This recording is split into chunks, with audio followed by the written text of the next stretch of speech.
Assalamualaikum warahmatullahi wabarakatuh. Kami dari kelompok 5 Sosiologi dan Antropologi Pendidikan akan mempresentasikan makalah kami dengan judul Pendidikan dan Perubahan Sosial. Terdapat 7 pokok pembahasan yang akan kami sampaikan dalam video ini. Yang pertama adalah pengertian perubahan sosial, yang kedua adalah ciri-ciri perubahan sosial, yang ketiga adalah proses perubahan sosial, yang keempat adalah faktor memperlancar dan memperhambat perubahan sosial, yang kelima adalah strategi perubahan sosial, yang keenam adalah agen perubahan sosial, dan yang ketujuh atau yang terakhir adalah pendidikan mempengaruhi terhadap perubahan sosial dan sebaliknya. Yang pertama adalah pengertian dari perubahan sosial. Perubahan sosial adalah perubahan yang terjadi dalam sistem sosial. Ada perbedaan keadaan dan dalam jangka waktu yang berlainan. Jadi dapat diambil kesimpulan bahwa perubahan sosial merupakan perubahan fungsi kebudayaan dan perilaku manusia dalam masyarakat dan dengan keadaan serta waktu yang berbeda. Yang kedua yaitu ciri-ciri perubahan sosial. Antara lain, 1. Perkembangan masyarakat yang berlangsung cepat atau lambat. 2. Perubahan terjadi pada lembaga kemasyarakatan tertentu yang diikuti dengan kerusakan pada lembaga sosial lain. Yang ketiga, proses sosial yang cepat biasanya mengakibatkan kekacauan yang sementara. Dan yang terakhir adalah perubahan tidak bisa dibatasi pada bidang kebudayaan lainnya.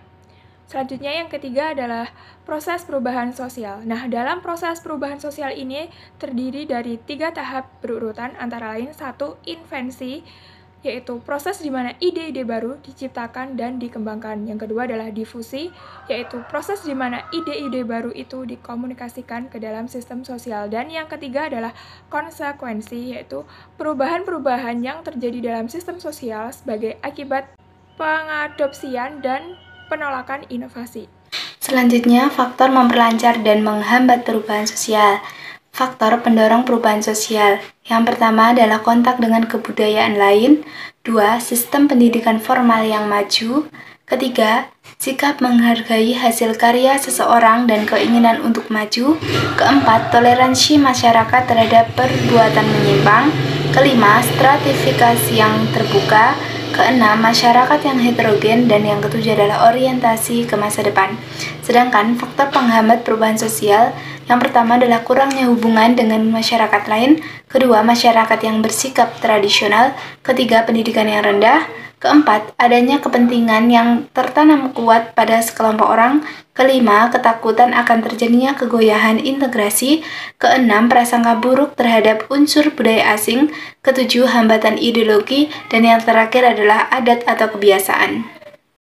Selanjutnya yaitu strategi perubahan sosial. Yang pertama adalah strategi fasilitatif, yaitu agen perubahan bertindak sebagai fasilitator yang menyediakan berbagai informasi, sumber daya alam maupun manusia, dan sarana konsultasi. Yang kedua adalah strategi reduktif, yaitu strategi yang menerima inovasi dan mengetahui segala hambatan yang terjadi dalam aktivitas masyarakat.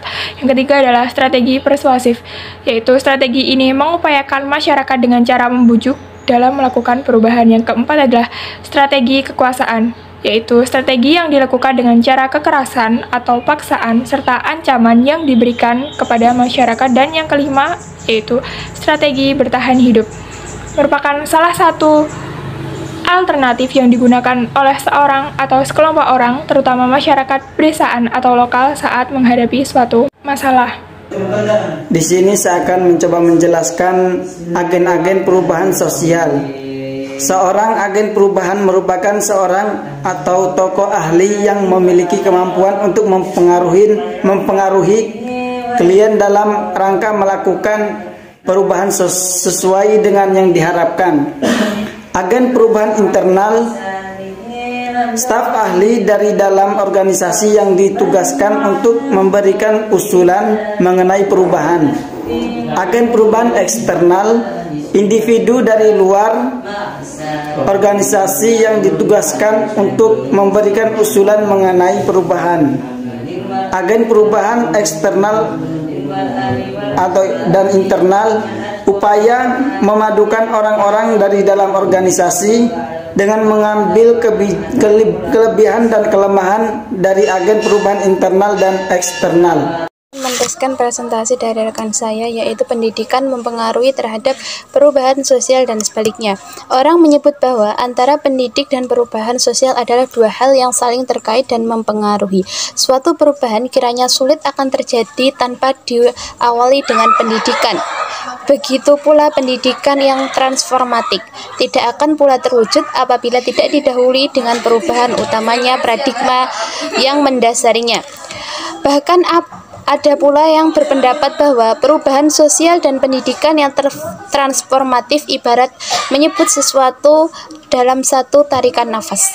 Pendidikan transformatif adalah perubahan sosial dan perubahan sosial adalah pendidikan yang transformatif. Hal ini dapat dideskripsikan bahwa perubahan sosial tertentu membutuhkan aktor-aktor yang mempunyai pengetahuan, kemampuan, komitmen, serta kesadaran akan diri dan posisi strukturnya. Sekian presentasi dari kelompok 5. Ada kurang lebihnya kami mohon maaf. Billahi taufik wal hidayah. Wassalamualaikum warahmatullahi wabarakatuh.